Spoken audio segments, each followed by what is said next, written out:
Mantan Menko Polhukam Mahfud MD turut mengomentari penggunaan jet pribadi Kaisang Pangarep dan Bobi Nasution. Komentar itu disampaikan melalui podcast bertajuk Terus Terang yang diunggah di channel YouTube pribadinya pada Senin 2 September. Mahfud menilai KPK perlu menindaklanjuti penggunaan jet pribadi Kaisang yang diduga gratifikasi. Pasalnya menurut Mahfud, korupsi yang dilakukan penyelenggara negara biasanya disalurkan melalui keluarga hingga pembantunya. Oleh sebab itu, Mahfud turut mendesak KPK memeriksa putra bungsu Presiden Joko Widodo itu. Mahfud juga berharap Wakil Ketua KPK Alexander Marwata berani dalam mengusut kasus ini. Terlebih mantan Cawapres nomor urut 3 itu menilai banyak anggota KPK yang gampang atau merasa takut. Hal ini disorot Mahfud MD saat beberapa dari mereka mengeluarkan pernyataan bahwa bukan kewenangan KPK memeriksa Kaisang. Lantas Mahfud MD menyebut Kaisang tidak mungkin bisa menggunakan jet pribadi hingga fasilitas hotel mewah saat di Amerika Serikat. Sejumlah fasilitas itu diterima lantaran Kaisang merupakan anak seorang presiden.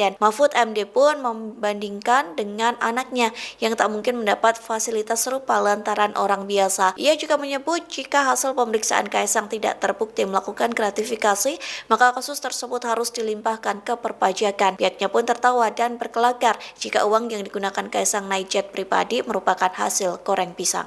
Coba kalau dia bukan anaknya presiden, dapat enggak kayak gitu? Misalnya anak saya misalnya. Betul. Enggak bakal dapat.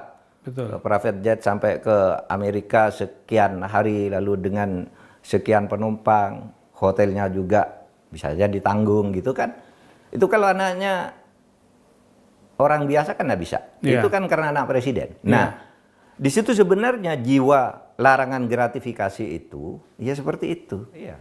Ya, kalau tuh uang sendiri dari perusahaan goreng pisang atau apa gitu kan bisa aja. Tapi menurut Pak Mahfud, kira-kira goreng pisang.